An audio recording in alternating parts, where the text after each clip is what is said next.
Alors, exercice, soit A et B, deux réels tels que ax carré plus bx moins 1 est égal à 0, avec a strictement supérieur à 0. Première question, montrer que l'équation admet deux solutions distinctes sans les calculer. Alors, parmi les cas pour vérifier qu'une équation du second degré admet deux solutions distinctes, il y a le produit de A fois C. Si le produit est négatif, alors l'équation admet deux solutions distinctes. On a A est égal à A, le coefficient de x carré, et A est strictement positif, et C est égal à moins 1. Donc le produit A fois C est strictement négatif, et par suite l'équation admet deux solutions distinctes qu'on va appeler alpha et bêta. Bien sûr, il y a aussi le calcul du discriminant de l'équation, c'est-à-dire delta est égal à b au carré moins 4ac. S'il est strictement positif, alors l'équation admet deux solutions distinctes. Deuxièmement, étudier le signe des solutions des racines alpha et bêta sans les calculer. Alors on sait que si alpha et bêta sont les solutions de l'équation du second degré, on a la somme des racines alpha plus bêta, c'est moins b sur a, et le produit des racines alpha fois bêta, c'est c sur a. Or, le produit alpha fois bêta est égal à c sur a, on a c est égal à moins 1, et a est égal à a. Et a est strictement positif. Donc, moins 1 sur a est strictement négatif.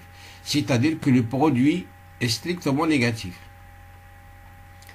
Et le produit de deux nombres est strictement négatif si l'un des deux est négatif et l'autre est positif. Donc, ça veut dire que les racines sont de signes contraires, ou bien opposés. Troisièmement, déterminer b, la valeur de b, telle que l'inverse de la racine alpha plus l'inverse de la racine bêta est égal à 2 racines de 3. Alors, on a 1 sur alpha plus 1 sur bêta est égal à 2 racines de 3. Bien sûr, on va réduire au même dénominateur ici. Ça donne alpha plus bêta sur alpha bêta est égal à 2 racines de 3. Or, on a vu que la somme des racines, c'est moins b sur a. Et le produit, c'est c sur a. On va remplacer. Voilà. Et on va simplifier par a ici. Il reste moins b sur c est égal à 2 racines de 3. Or, c, c'est moins 1. Donc, moins b sur moins 1, c'est b. Et b est égal à 2 racines de 3. Donc, c'est la valeur de b. Quatrièmement, montrer que racine de 3 plus 2 racine de 2 est égal à 1 plus racine de 2. Alors, 3 plus 2 racine de 2, je peux l'écrire 1 au carré, plus racine de 2 au carré, plus 2 fois 1 fois racine de 2. On sait que l'identité remarquable a plus b au carré, elle est égale à a carré, plus 2ab plus b carré. Alors 2ab, voici le 2, je vais prendre ça, le 2, 2 fois 1 fois racine de 2. Donc, le double produit, c'est celui-là. Donc, je prends a comme 1 et racine de 2 comme b. Donc, c'est 1 au carré plus racine de 2 au carré. Ça, c'est 2, plus 1, c'est 3, le voilà. Et ça, c'est 2 racine de 2. Mais ce n'est pas toujours le cas. Ça ne veut pas dire que à chaque fois qu'on a une somme comme celle-ci, on va trouver une identité remarquable. Donc ça c'est 1 plus racine de 2, le tout au carré, D'où finalement, racine de 3 plus 2 racine de 2. Je remplace 3 plus 2 racine de 2 par 1 plus racine de 2 au carré. Et puisque ce nombre-là c'est positif, donc c'est égal à 1 plus racine de 2. Petit b, en posant b est égal à 2 racines de 3 et a est égal à 2 racines de 2, résoudre l'équation. Alors on va résoudre l'équation E en remplaçant a et b par leur valeur. Donc a c'est 2 racines de 2 et b c'est 2 racines de 3 et c c'est moins 1. Alors on va calculer le discriminant delta, c'est b au carré c'est 2 racines de 3 au carré, moins 4 fois a c'est 2 racines de 2 fois c c'est moins 1. Donc ça donne ici 4 fois 3 c'est 12. Et là, moins avec le moins c'est plus. Et 4 fois 2 c'est 8. Donc c'est 12 plus 8 racine de 2. Je vais factoriser par 4 ici. Donc c'est 4 fois 3 plus 2 racine de 2. Or, on a vu que 3 plus 2 racine de 2, il s'écrit 1 plus racine de 2 au carré. Et 4, on peut l'écrire 2 au carré. Donc, on va écrire tout ça. 2 facteur de 1 plus racine de 2, le tout au carré. Qui donne 2 au carré, c'est 4. Et 1 plus racine de 2 au carré, bien sûr, c'est 3 plus 2 racine de 2. Voici le discriminant. Élevé au carré. Alors, d'où les racines alpha, c'est moins b plus racine de delta sur 2a. Moins b, donc c'est moins 2 racine de 3. Plus racine de delta, je vais enlever seulement le carré. Donc ça donne 2 fois 1 plus racine de 2 sur 2 fois a. 2 fois ça. Donc c'est 4 racine de 2.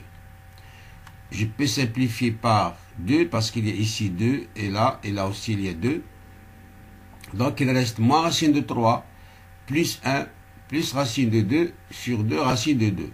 Et bêta, c'est la même chose. Seulement, au lieu de plus ici, on change, on écrit moins. Donc ça donne moins racine de 3, moins 1, moins racine de 2 sur 2 racine de 2. Voici les solutions de l'équation. Alors, cinquièmement, factoriser ce trinôme-là. 2 racines de 2x carré plus 2 racines de 3x moins 1. Alors, on sait que si un trinôme admet 2 racines distinctes, alpha et bêta, alors c'est ça la factorisation du trinôme, c'est a, le coefficient de x carré, c'est-à-dire 2 racines de 2, facteur de x moins la première racine, facteur de x moins la deuxième racine. Donc je remplace alpha et bêta et a. Donc a c'est 2 racines de 2, le voilà. Alpha c'est moins racine de 3 plus 1 plus racine de 2 sur 2 racines de 2. Et bêta comme on a vu, c'est moins racine de 3 moins 1 moins racine de 2 sur 2 racines de 2. Voici la factorisation du trinôme. Alors, dernière question, résoudre une équation f de x strictement négative, c'est-à-dire ce trinôme, le signe de ce trinôme-là, quand est-ce qu'il est négatif? Pour quelle valeur de x il est négatif? Alors, on sait que le trinôme, il dépend toujours du signe de a, soit que ce soit delta égal à 0, ou bien négatif strictement, ou bien supérieur ou égal à 0, et il dépend, le signe du trinôme dépend du signe de a. Donc, puisque le trinôme dépend des signes de a, et on a alpha et bêta, deux racines, entre les racines, c'est toujours le signe contraire de a. Entre les racines, c'est le signe contraire de a. A, c'est quoi? C'est 2 racines de 2. Comment il est? Il est positif. Quel est son signe contraire? C'est négatif. Négatif où? Entre les racines. C'est-à-dire que f de x est négatif entre alpha et bêta. Donc, entre ces racines, c'est le signe contraire de a qui est positif, strictement. Donc, le signe du trinôme entre les racines est négatif. Donc, f de x strictement négatif pour x appartient à l'intervalle moins racine de 3 moins 1 moins racine de 2 sur 2 racine de 2, c'est-à-dire bêta, et moins racine de 3 plus 1 plus racine 2 sur 2, racine de 2, donc c'est un intervalle ouvert, parce qu'on a ici l'inégalité stricte.